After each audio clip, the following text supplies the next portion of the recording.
अस्सलामुअलैकुम वरहमतुल्लाहि वबरकातुहू। उम्मीद है तमाम दोस्त अहबाब खैर व आफियत से होंगे और मेरी तमाम मैं बहनें भी खैर व आफियत से होंगी। रब ताला आपको खुश व खुर्रम रखे, तमाम किस्म के मसाइब और परेशानियों से रब ताला आपकी और आपके अहले खाना की हिफाजत फरमाए, आमीन।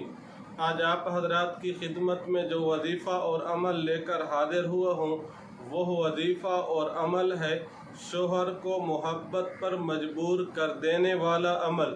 इसी तरह अगर बीवी शोहर से मोहब्बत नहीं रखती तो खामद भी शोहर भी बीवी की तरफ से ये अमल कर सकता है।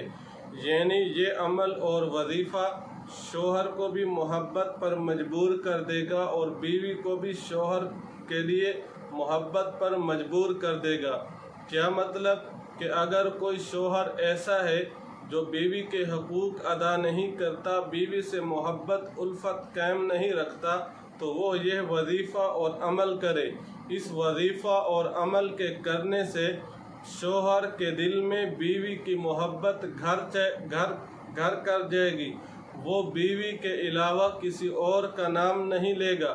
इसी तरह अगर बीवी अपने खामन से सच्ची मोहब्बत उल्फत नहीं रखती तो खामन भी अपनी बीवी के लिए ये अमल कर सकता है। दोनों एक दूसरे के लिए जिसको भी ज़रूरत हो वो अमल कर सकते हैं। वजीफ़ा और अमल की तरफ बढ़ने से पहले आपसे एक दरख्वास्त और गुजारिश है, आप हमारे चैनल को सब्सक्राइब कीजिए। सब्सक्राइब करने के बाद बेल दबा दिया करें ताकि हमारी हर आने वाली वीडियो आप तक आसानी से पहुंच सके और आप आसानी से मुस्तफ़ीद हो सकें। वो अमल और वजीफ़ा जिसके करने से शोहर को मोहब्बत हो जाएगी बीवी से और बीवी को शोहर से मोहब्बत हो जाएगी। वो वजीफ़ा और अमल क्या है? रोज़ाना एक मरतबा बिस्मिल्लाहिर्रहमानिर्रहीम ये पढ़ लीजिए। ये पढ़ने के बाद कुरान मजीद 23 पारा सूरत यासीन में 22 पारा सूरत यासीन में 22 पारा के एंड में जो आयत नंबर 9 है, वजअलना मिन बैनि ऐदीहिम सद्दन व मिन खल्फिहिम सद्दन फअग़शयनाहुम फहुम ला युबसिरून। बीवी सबसे पहले बिस्मिल्लाहिर्रहमानिर्रहीम एक मरतबा पढ़ ले। ये पढ़ने के बाद 12 मरतबा ये आयत करीमा पढ़ लीजिए। ये पढ़ने के बाद गुड़ यानी मीठी चीज़ पर गुड़ या चीनी पर दम करके खामद को जो चीज़ आप खिलाना चाहते हैं उसमें इसको मिक्स कर दें। इंशाअल्लाह खामद बीवी से मोहब्बत करेगा।